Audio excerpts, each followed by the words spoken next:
Bonjour, je vais vous parler aujourd'hui d'un nouveau contrôleur de domotique. Il s'agit de ce produit que j'ai ici devant moi qui s'appelle le Omi. Il en existe deux déclinaisons, le Omi standard et le Omi Pro. Même aspect, même look and feel on peut dire au niveau de l'appareil. La seule différence c'est la capacité du nombre d'applications et d'appareils que l'on va pouvoir piloter avec ce contrôleur domotique. Alors j'ai reçu la boîte aujourd'hui, comme vous pouvez le voir, elle est assez sympa, avec un look qui explique justement voilà, qu'on peut tout connecter, Android et Apple Store, donc voilà, on a des plateformes mobiles qui sont supportées. L'avantage de ce contrôleur, avant toute chose, c'est qu'il est multi-protocole. Donc, sur d'autres vidéos, on avait parlé déjà de contrôleurs domotiques, comme par exemple le système MyFox ou le contrôleur Fibaro. Celui-ci se distingue du fait qu'il est capable de pouvoir supporter les protocoles pratiquement de tous les systèmes domotiques, c'est-à-dire que ça soit du Z-Wave, du RFX, des objets connectés en IP, du KNX, enfin bref, tout ce qui va être aujourd'hui utilisé dans le monde de la domotique va pouvoir se faire piloter par cette petite boîte. Il y a un système également de contrôle vocal, donc il est équipé de micros et d'haut-parleurs. Et ça a été un projet Kickstarter qui a plutôt bien démarré, puisqu'en fait il a été complètement financé. Donc aujourd'hui on va faire un unboxing et dans la suite on va pouvoir être en mesure de voir comment on configure, on couple et on va créer en fait des scénarios avec le système Omi Pro. Donc déjà on va ouvrir la boîte. Voilà, gentiment, pas trop secouer. Ça glisse pas très bien.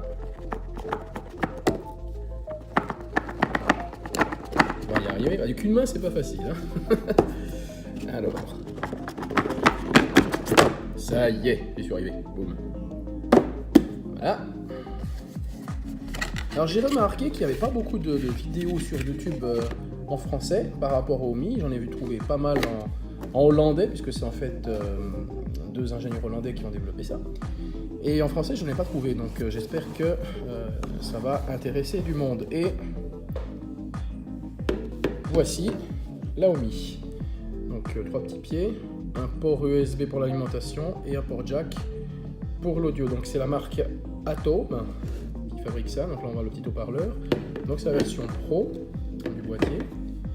Voilà, ça se présente comme ceci. Qu'est-ce qu'on a d'autre? On a,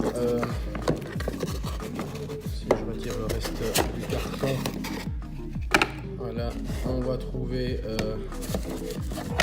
le bloc d'alimentation électrique, voilà, qui doit normalement être aux normes européennes, celui-ci, apparemment, ça en a tout l'air, et câble USB, d'une longueur appréciable justement, en tressé, c'est sympa. Et qu'est-ce qu'on a ici derrière? Des stickers. Voilà, c'est vraiment la mode à l'Apple, donc on a deux petits stickers. Voilà, donc l'emballage assez simple comme vous avez pu le constater. Là je suis sur la page justement du Omi, donc sur le site web de Atome, donc, dans lequel on va pouvoir être en mesure d'avoir justement une présentation. Je vous laisse noter le lien. Et on a en fait les différents cas de figure d'utilisation qu'on peut avoir avec le Omi. Donc, passer 50 000 types de devices reconnus par Omi. C'est assez sympa. Donc, quand on va sur la partie Supported Device, on peut voir que pratiquement n'importe quoi peut être connecté dans la maison. On peut se déplacer et puis être en mesure de regarder. Il y a des éléments sur des objets qu'on peut avoir à l'intérieur de la maison, d'autres qu'on peut avoir à l'extérieur de la maison, par exemple le robot tondeur, l'aspirateur connecté, hein, donc le Roomba par exemple, on peut le faire piloter par Omi. Donc pratiquement tout ce qui va être connectable, comme j'ai dit en termes multiprotocolaires, va pouvoir être interfaçable. Ce qui est intéressant, c'est qu'une fois que vous avez fait donc, la partie paramétrage du Omi, donc le paramétrage se fait de la façon suivante, il faut un appareil mobile, donc tablette, smartphone, iOS, Android, et on va se connecter à un Wi-Fi, donc lors du premier démarrage du Omi, on va se connecter à un Wi-Fi que va générer en fait le Omi lui-même, donc une espèce de réseau privé. Juste pour être en mesure de pouvoir l'activer, on va après s'associer donc à un réseau Wi-Fi interne. Ça oui, c'est le seul point négatif, je trouve, c'est que voilà, il n'y a pas de réseau câblé. Donc on n'a pas l'utilisation de réseau câblé là-dedans, c'est que du Wi-Fi. Voilà, petit point quand même à noter. Donc si vous n'avez pas de réseau Wi-Fi, ça sera l'occasion de vous en mettre en place. L'autre chose aussi, c'est que une fois que vous l'avez donc démarré et que vous l'avez associé à votre propre Wi-Fi, vous redémarrez l'application mobile dans votre Wi-Fi cette fois-ci, et on va vous demander de créer un compte Xiaomi, justement, pour être en mesure après de pouvoir le piloter même à distance. Parce qu'une fois qu'il est déclaré dans votre Wi-Fi, la première chose que l'OMI va faire, c'est d'aller se dire bonjour à ses constructeurs. Coucou, je suis là, voilà mon ID, mon identification matérielle, vous pouvez me joindre pour permettre justement à mon propriétaire d'accéder à mes fonctionnalités, même quand il est à l'extérieur du réseau Wi-Fi. Donc ça, c'est un point qui est sympa, c'est qu'on va pouvoir piloter notre OMI avec également la possibilité de le faire depuis l'extérieur. Pour chacune des pièces qu'on peut voir ici, on a différents types d'objets, et chacun de ces objets va devoir requérir un mode de connexion, donc soit avec l'un des protocoles de base, mais c'est surtout en utilisant ce qu'on appelle le principe des apps, c'est-à-dire que chaque device va venir auprès d'un constructeur, et OMI fournit donc un App Store, si on peut dire, assez enrichi avec la plupart des différents types de produits connectés ou connectables. Donc on a bien sûr une classification, donc là je suis sur la page web de la partie apps, donc vous pouvez vous balader, hein, il y en a vraiment à boire et à manger. On aura l'occasion de revoir ça un petit peu plus tard. Et on va regarder maintenant globalement à quoi ressemble en fait l'interface de l'application mobile. Voilà mon iPhone, super. Donc je suis allé sur l'App Store, donc comme je l'ai dit, compatible iOS et Android, donc il y a aussi donc, dans le Google Play l'application de chez Xiaomi, donc je l'ai installée, donc je me suis déjà permis de déclarer certains devices, bien évidemment, histoire que ça soit sympa, mais on va voir après justement une petite vidéo qui explique en fait aussi comment on peut raccorder des devices dans OMI. Donc maintenant c'est juste un petit tour de l'interface au niveau de l'application. Alors quand on la lance, voilà à quoi ça ressemble. On a une home page principale, qui va venir, donc voilà, je m'étais enregistré chez Xiaomi, donc voilà, bienvenue à la maison Michel, merci, c'est poli. On peut voir donc globalement ici, on va créer des favoris sur quels sont les objets que l'on va manipuler le plus souvent. Donc le principe de pouvoir allumer toutes les lumières, de pouvoir, par exemple ici j'ai ma station en Netatmo, le verrouillage, déverrouillage de ma serrure connectée, j'ai une Danalock. Par exemple si j'appuie un petit peu, je maintiens appuyé le Danalock, j'ai une interface, et plus simple on ne peut pas. Donc là, elle est déverrouillée. Si je dis, je vais verrouiller la porte,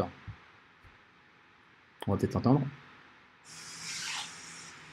Voilà, notification. OMI vient de demander à Danalock de pouvoir se verrouiller. Cool.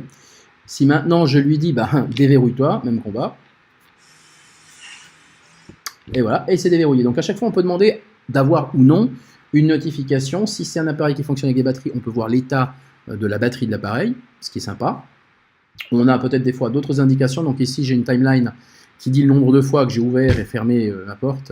Donc le gros avantage, c'est que bien évidemment, Danalock a sa propre application de gestion, mais si vous n'avez pas de quoi pouvoir vous connecter depuis l'extérieur, ça peut poser problème, donc ils font un pont domotique. Ce sera typiquement l'une des raisons pour lesquelles on va pouvoir avoir intérêt à utiliser OMI dans ce cas-là.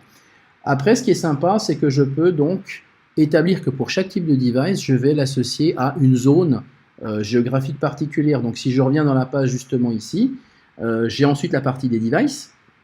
Donc juste faire une petite chose ici dans la home. Donc les flows, c'est les scénarios qu'on va pouvoir créer avec l'ensemble des appareils. Je reviens juste dessus après. Et on a aussi une timeline qui indique le nombre de choses qu'on a fait, les dernières actions qu'on a menées. Donc je vais dans la partie device. Donc voilà, ici on peut voir que, comme je l'ai dit, je vous ai associé déjà pas mal de petites choses. J'ai même mon robot de tondeuse ici dessus. Voilà, plein de petits appareils, avec différents types de protocoles. Les devices, on va les associer à des emplacements. Donc on a une liste non exhaustive d'emplacements qu'on peut être en mesure de créer, renommer, ou on peut bien évidemment en rajouter selon la complexité de votre domicile. Ensuite, on a justement la partie des flows. Alors la partie flow, c'est quoi? C'est un petit peu basé sur le même principe que IFTTT, pour ceux qui ne connaissent pas. IFTTT, donc c'est If That Then That, c'est un protocole ouvert sur Internet qui vous permet, avec plusieurs constructeurs qui ont joué le jeu, d'intégrer les services et d'automatiser donc certaines actions. Donc là, on a ce qu'on appelle des cartes dans le scénario. Donc si je prends le scénario Bonne Nuit, le premier que j'ai fait, en fait, je dois donner un élément déclencheur. L'élément déclencheur, je vais le nommer avec un tag qui est donc, par exemple, ici un applet, justement, IFTTT. Voilà. Pourquoi j'utilise IFTTT? Tout simplement parce que dans la maison, j'utilise aussi du Google Home. On verra ça tout à l'heure. On peut intégrer donc des parties vocales pour être en mesure de piloter à distance nos appareils. Donc là, j'ai donné un tag que j'ai appelé tout bonnement Bonne Nuit. Et si je m'adresse à mon enceinte connectée en lui disant bonne nuit, eh bien, voilà ce qu'il va faire. Il va m'éteindre toutes les lumières. Donc là, il va connecter mon bridge Philips Hue. C'est du Zigbee, donc c'est un autre type de réseau. Mais il va lui dire, ok, ben, tu éteins toutes les lumières de la maison. Ensuite, il va connecter le Harmony Hub de Logitech. J'ai un petit hub Harmony ici. Il va causer donc à Harmony, il va lui dire, éteins-moi tous les appareils, la télé, l'ampli, la Xbox, l'Apple TV, enfin ce que vous avez en fait connecté déjà avec le Harmony. Après, il va lancer encore un autre plugin IFTTT que j'ai là, notre applet, qui lui va parler avec un autre élément qui n'est pas justement dans ces fameux 50 000 objets que j'ai trouvé là-dedans. C'est sympa, mais il y a un constructeur, il se trouve que j'ai ma centrale MyFox, qui n'est pas dans cette liste. Dommage, mais c'est pas un problème, parce que MyFox, lui, a justement un plugin dans IFTTT. Donc je vais créer un applet IFTTT que j'ai appelé mode nuit, et dans IFTTT, ce plugin, quand il se déclenche, eh ben, il va parler à la centrale pour lui dire « Arme le système d'alarme en mode périphérique et baisse-moi les stores ». Génial. Et la dernière chose qui restait, ben, ce qu'on venait de voir, c'est « Verrouille-moi la porte ». Donc il me fermera la porte en disant « Bonne nuit ». Ben, il fait tout ça en une fois. Il m'éteint tout, il me ferme les stores, il met l'alarme et puis il ferme la porte. Sympa comme type de petit scénario. Mais bien entendu, là, j'utilise IFTTT, je peux tout à fait travailler avec uniquement des devices qui sont en mode local. Donc par exemple, le Lockdoor by Button. Donc là, j'ai un bouton Z-Wave double tactile contre le mur. Et il a en fait deux boutons, à gauche, à droite. Et puis on peut utiliser un touch, plusieurs touches en même temps, donc plusieurs pressions. Donc je lui dis, si tu appuies une fois sur le bouton de gauche, eh bien, dans ce cas-là, bah, ferme-moi la porte, donc il va me verrouiller le d'analogue derrière ça. C'est assez sympa. Sinon, bah, j'ai la même chose pour ouvrir la porte. Donc on peut être en mesure de créer plusieurs flows de différents types. Et ça fonctionne, je dirais, au niveau réactif, assez bien.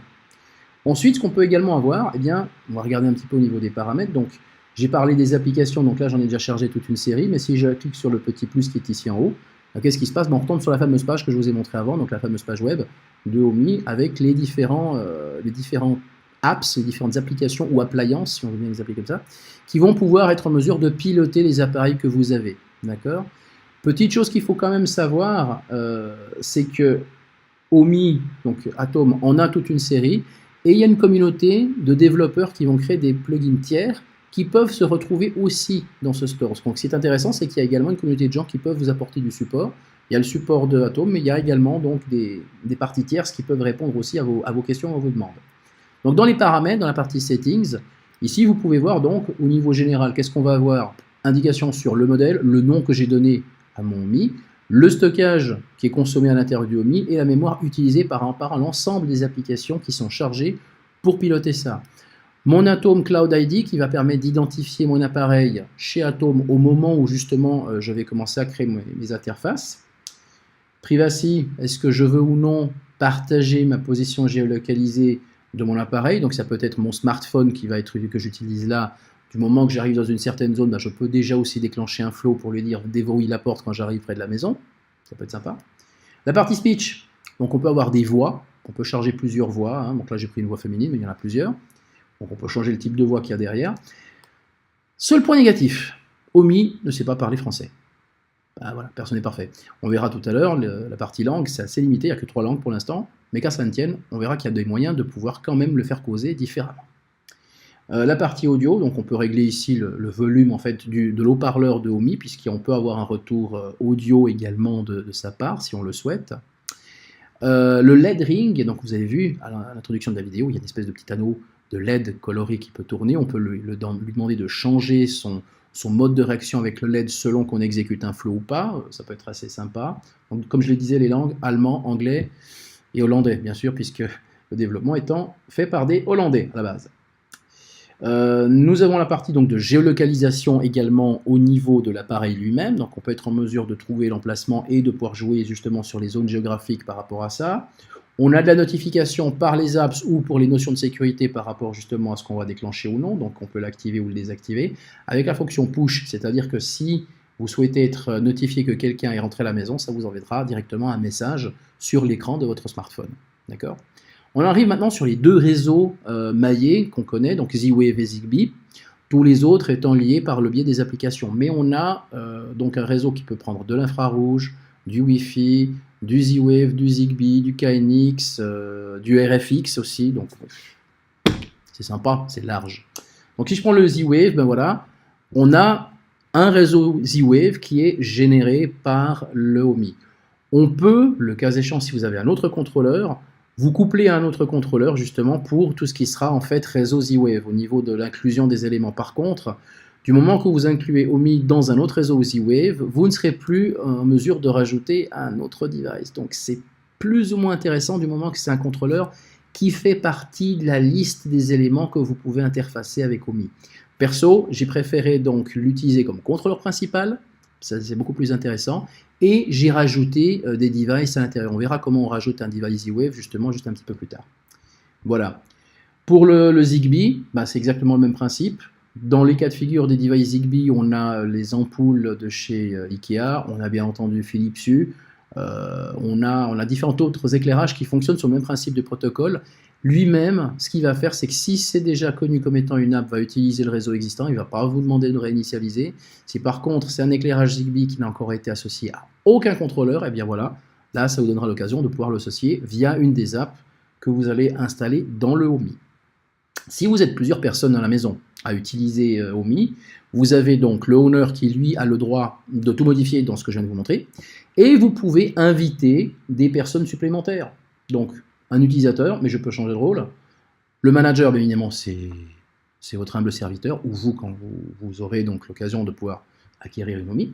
On peut demander un mode utilisateur, c'est-à-dire qu'il a le droit d'exécuter certaines choses, mais on peut être en mesure de le limiter, et le guest, c'est l'invité, c'est-à-dire qu'il utilise les choses telles comme elles ont été définies par le manager, et il ne peut absolument rien modifier ou visionner pour voir comment ça a été construit. Donc tu utilises les choses comme elles sont faites, merci, bonne nuit.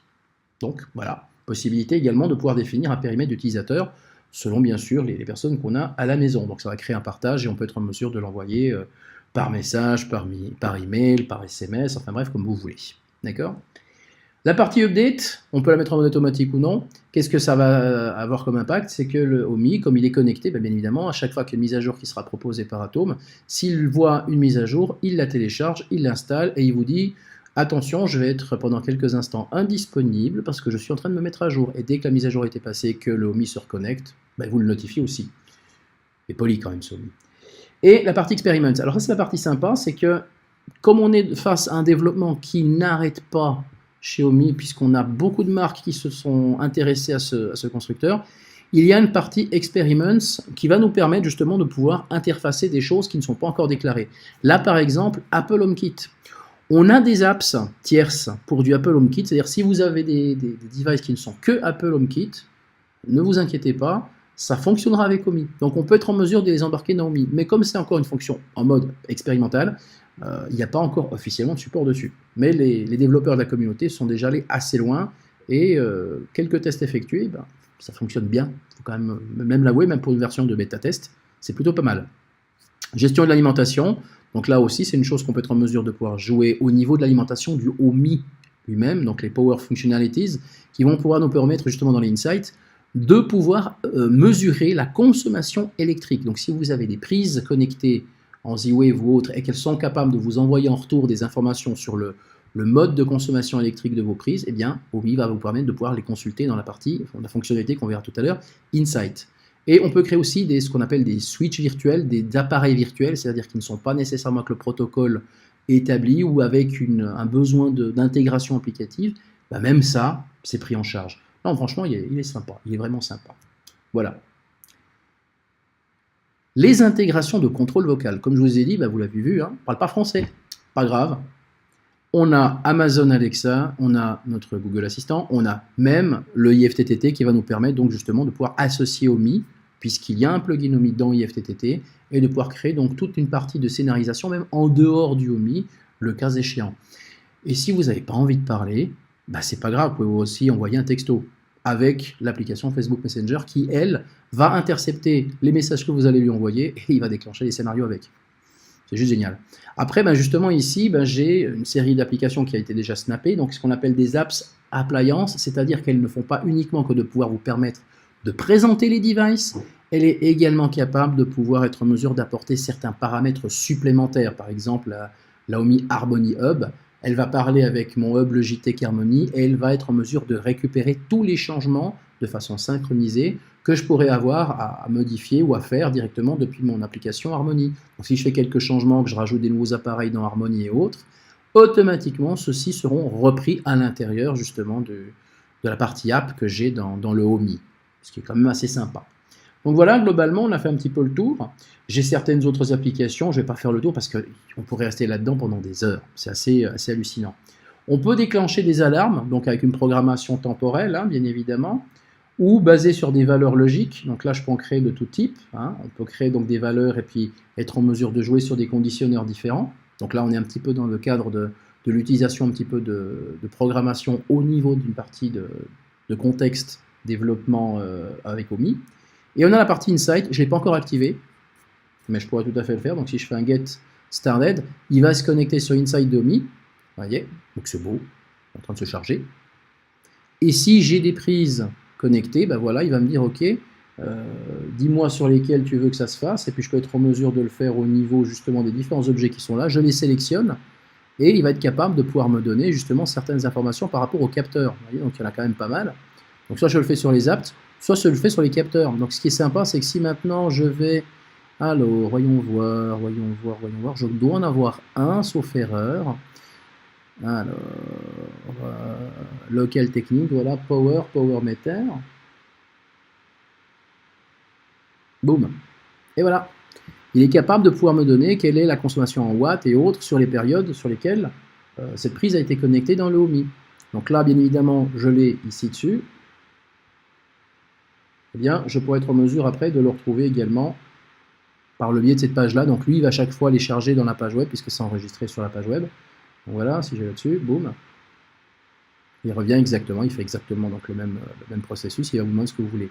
C'est encore une fonctionnalité sur laquelle il y a du travail au niveau du développement, puisqu'il y aurait normalement par la suite sur l'application Homey la possibilité d'avoir directement l'affichage sans avoir besoin de se connecter sur la page web. C'est prévu dans le développement. Alors maintenant, nous allons regarder comment est-ce qu'on ajoute un device Homey, ou un device autre en fait, puisqu'on a plusieurs intégrations. Comment on intègre un device dans notre application, donc dans notre interface Homey maintenant. Alors voilà, donc on est dans l'interface du Homey, on va dans le téléphone, donc je vais lancer mon interface Homey, voilà l'application, boum, comme on l'avait juste au préalable. Donc maintenant on va regarder comment ajouter un device, ben là il s'agit d'un device Z-Wave que je vais rajouter en fait dans mon Homey. Donc je vais dans la partie device, je clique sur le petit plus qui est en haut à droite, voilà, et puis je vais sélectionner, voilà, j'ai ici la liste de mes différents constructeurs que j'ai déjà intégrés. Là j'ai Fibaro, puisqu'il s'agit en fait d'un motion sensor Fibaro que je vais ajouter, donc je vais dans Fibaro. Là j'ai différents devices qui sont aujourd'hui disponibles chez eux, moi je vais prendre celui-là, voilà, il me dit installe, super, je clique dessus, et en fait ça va démarrer le mode d'apprentissage Z-Wave du Homey, et à ce moment-là, il va m'afficher en me disant, voilà, si tu veux rajouter un device, ouvre-le et clique 3 fois sur le petit bouton correspondant. Donc là, il nous montre en plus par rapport au device comment il faut faire. Voilà, je lance la caméra pour que vous puissiez voir comment je le fais. Donc voici justement un des capteurs Z-Wave que j'ai, donc le fameux motion sensor de Fibaro. Donc voilà, c'est un peu compliqué de l'ouvrir avec une main et tenir la caméra. Voilà, c'est bon, j'y suis arrivé. Voilà, donc ici j'ai le petit bouton, donc voilà, j'appuie 3 fois, tac, tac, tac.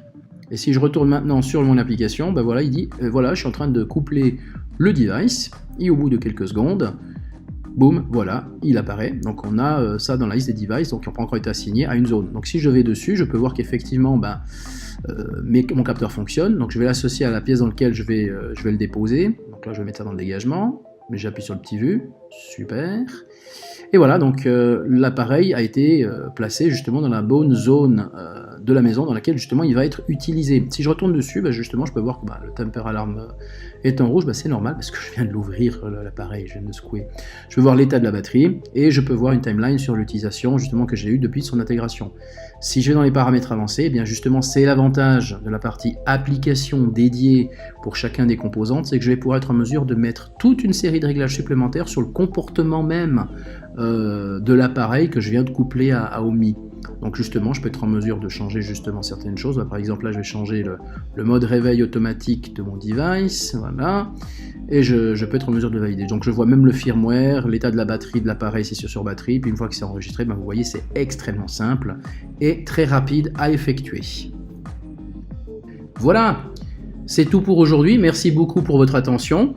Je vous invite à pouvoir revenir donc sur le blog www.demoniac.ch où on parle de technologie, de domotique, un petit peu de tout. Et en règle générale, c'est toujours associé aux choses que l'on a l'occasion d'expérimenter par nous-mêmes. Donc, n'hésitez pas aussi à pouvoir nous suggérer des sujets qui pourraient vous intéresser. Merci beaucoup et au plaisir de vous revoir bientôt. Au revoir.